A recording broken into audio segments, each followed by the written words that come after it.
Hello everyone. आज हम करेंगे लेसन 19 हृदय परिवर्तन। हृदय परिवर्तन यानी कि दिल में बदलाव आना या इंसान में बदलाव आना। सौरभ 12-13 वर्ष का लड़का था। उसे पुस्तकें पढ़ने का बहुत शौक था। वह पाठ्य पुस्तकें तो पढ़ता ही था, पुस्तकालय की पुस्तकें भी बहुत पढ़ता था। पाठ्य पुस्तकें यानी कि सिलेबस में जो बुक्स होती हैं, और पुस्तकालय यानी कि लाइब्रेरी, कि वो सिलेबस की बुक्स के संग संग वो लाइब्रेरी से बुक्स लाकर भी बहुत बड़े मन से पढ़ता था। उसके लिए पुस्तकें ही ज्ञान प्राप्ति का सर्वोत्तम साधन था। तो उसके लिए, सौरभ के लिए, पुस्तकें, बुक्स ही नॉलेज को इकट्ठा करने का तरीका था। वह कक्षा में सदैव प्रथम स्थान प्राप्त करता था। सभी अध्यापकों का प्रिय छात्र था और सभी छात्रों का सहयोगी था।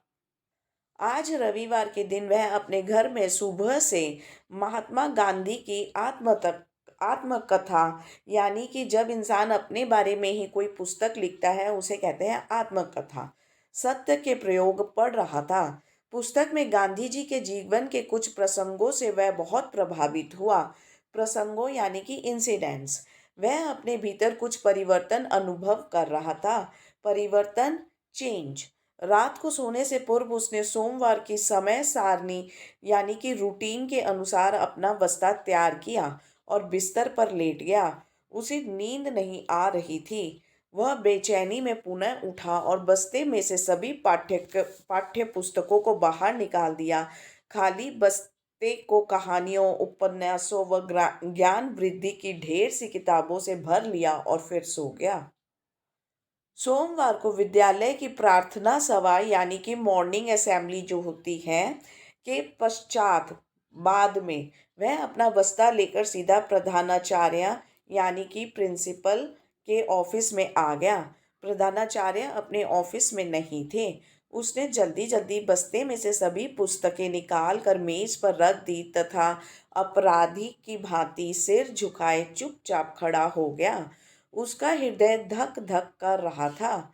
उसी क्षण यानी कि उसी पल प्रधानाचार्य ने ऑफिस में प्रवेश किया। उन्होंने पुस्तकों पर विस्मित दृष्टि डालते हुए पूछा, सौरभ, ये सब कौन सी पुस्तकें हैं? सौरभ अभी साहस जुटा ही रहा था सब कुछ बताने व दंड पाने के लिए कि प्रधानाचार्य ने द्वारा पूछ लिया। वह कांपते व धीमे स्वर में बोला, सर, यह पुस्तकें मैंने विद्यालय के पुस्तकालय से चुराई हैं। नहीं नहीं, यह काम तुम्हारा नहीं हो सकता, प्रधानाचार्य ने बड़े विश्वास से कहा। सौरभ उनसे आंखें नहीं मिला पा रहा था। नजरें नीचे झुकाए हुए बोला, सर, पिछले कुछ दिनों से यह पुस्तकें मैंने ही चुराई हैं। मेरी रुचि केवल पढ़ने में ही नहीं है बल्कि अच्छी अच्छी पुस्तकें एकत्रित करने में भी है। मेरी इसी आदत ने मुझे लालची बना दिया और मैं पुस्तकालय से पुस्तकें चोरी करने लगा। क्या तुम्हें तुम्हारे माता पिता जी ने किताबें लौटाने के लिए प्रेरित किया है? प्रधानाचार्य ने पूछा। सौरभ की आंखों से आंसू बह निकले। वह लगातार बोलता गया, नहीं सर, उन्हें तो पता भी नहीं कि मैंने यह अनुचित कार्य किया है। अनुचित मतलब जो काम सही नहीं होता वह करना। कल गांधी जी की आत्मकथा सत्य के प्रयोग पढ़ने के बाद मेरा हृदय परिवर्तित हुआ है। यदि पुस्तकें संग्रह करने के लालच ने मुझे चोरी करना सिखाया तो श्रेष्ठ पुस्तक ने मुझे ईमानदारी का पथ भी दिखाया है। मैं अब कभी चोरी नहीं करूँगा। मुझे क्षमा कर दीजिए।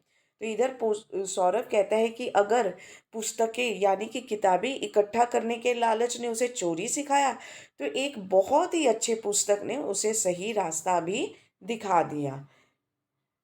प्रधानाचार्य ने उसकी बातें ध्यानपूर्वक सुनी। उन्होंने पुस्तकें अपनी अलमारी में रखवा ली और सौरभ को अपने कक्षा में जाने की आज्ञा दी। सौरभ चुपचाप अपनी कक्षा में आकर बैठ गया। उसने इस बात का जिक्र किसी से नहीं किया। प्रधानाचार्य द्वारा किसी प्रकार की प्रतिक्रिया व्यक्त न करने के कारण वह तनावग्रस्त था।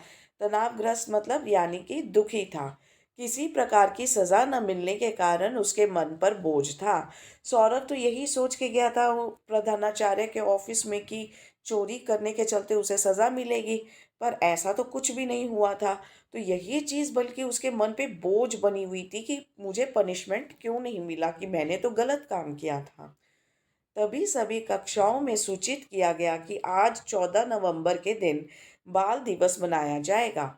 इस अवसर पर आधी छुट्टी के बाद यानी कि हाफ हाफ डे के बाद सांस्कृतिक समारोह आयोजित किया जाएगा। आधी छुट्टी के बाद सभी अध्यापक व विद्यार्थी विद्यालय के प्रांगण यानी कि वो जो खुली जगह होती है असेंबली में इकट्ठे हो गए। सभी छात्र कतारों में बैठ गए यानी लाइन लगाकर। सौरभ भी गुमसुम उदास सा सबसे पीछे आकर बैठ गया। सांस्कृतिक कार्यक्रम आरंभ हो गया। बच्चे प्रसन्नता से कविता भाषण व गायन में भाग ले रहे थे, किंतु सौरभ को कुछ भी रुचिकर नहीं लग रहा था। रुचिकर मतलब कि किसी चीज़ में उसे इंटरेस्ट नहीं आ रहा था। अचानक माइक पर सौरभ का नाम पुकारा गया और उसे मंच पर बुलाया गया। वह भयभीत हो गया यानी कि डर गया कि अभी सबके सामने पुस्तक चोर सौरभ को सजा सुनाई जाएगी। सौरभ ने सोचा कि उसे माइक पर चोरी की सजा सुनाने के लिए बुलाया जा रहा है। सौरभ मंच पर आओ। प्रधानाचार्य ने इन स्वरों से सौरभ के मन में अनेक नकारात्मक विचार पनपने लगे। नकारात्मक मतलब बिना मतलब के उल्टे सीधे विचार। वह उठकर बोझिल कदमों से मंच की ओर जा ही रहा था कि माइक पर बोले जा रहे इन शब्दों ने उसकी चाल में तेजी ला दी। तो वह बोझिल कदमों से मतलब कि बिना मन के वो जैसे तैसे चलता जा रहा था। पर ऐसा कुछ प्रधानाचार्य ने माइक में बोला कि उसके कदमों में तेजी आ गई। तो उन्होंने क्या बोला, आज बाल दिवस के अवसर पर सबसे ईमानदार बालक का पुरस्कार दिया जाता है सौरभ को। सौरभ की आंखों से अश्रु बह निकले।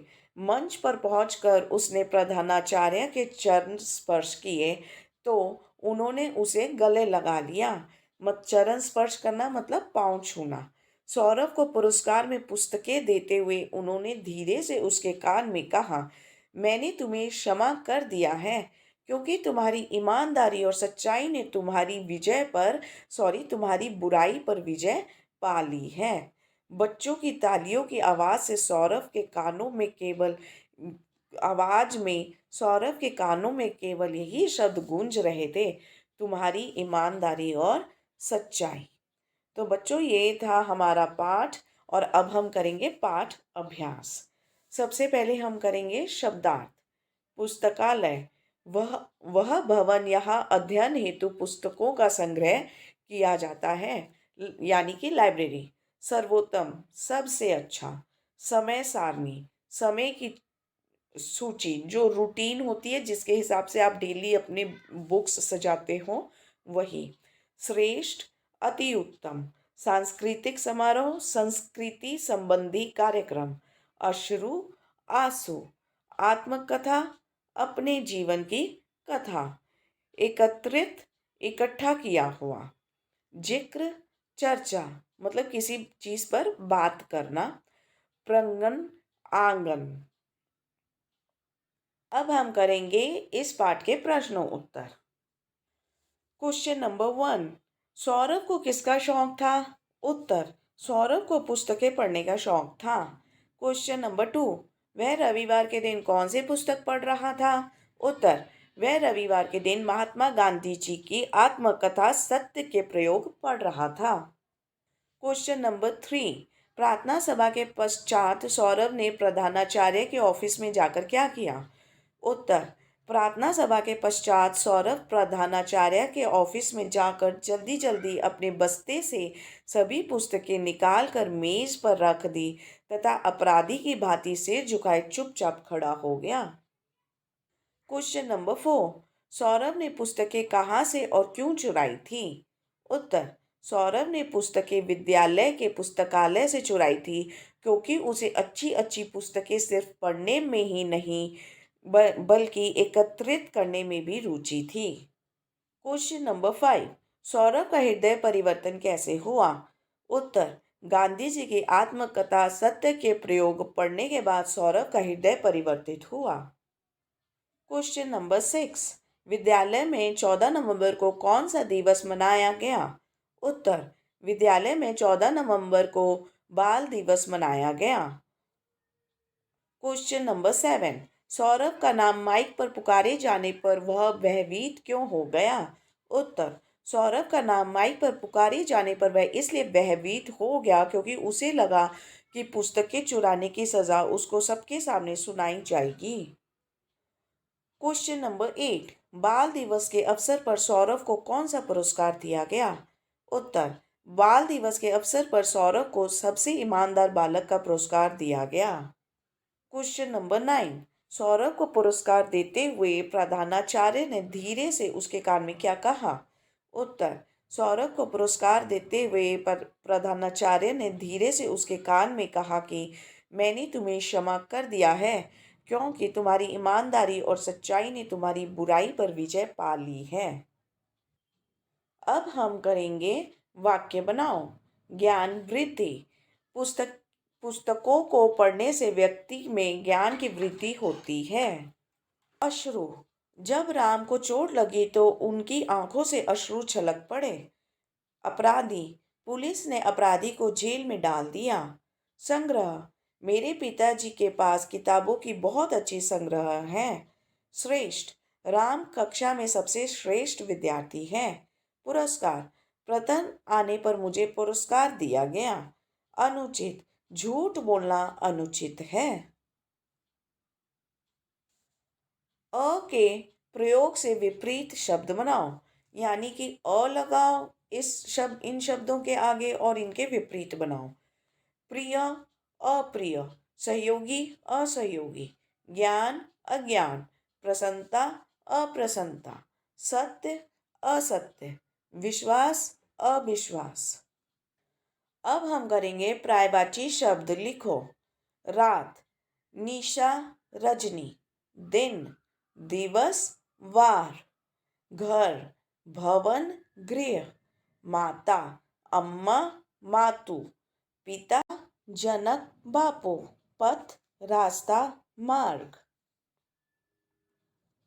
शब्दों के शुद्ध रूप लिखो। पुस्तकालय में आधा स आएगा। महात्मा, आधा त। परिवर्तन में र को छोटी ई की मात्रा। हृदय में ह और बीच में री। विश्वास में आधा श और व। आज्ञा में ज्ञ और अनुचित में च को छोटी ई की मात्रा आएगी।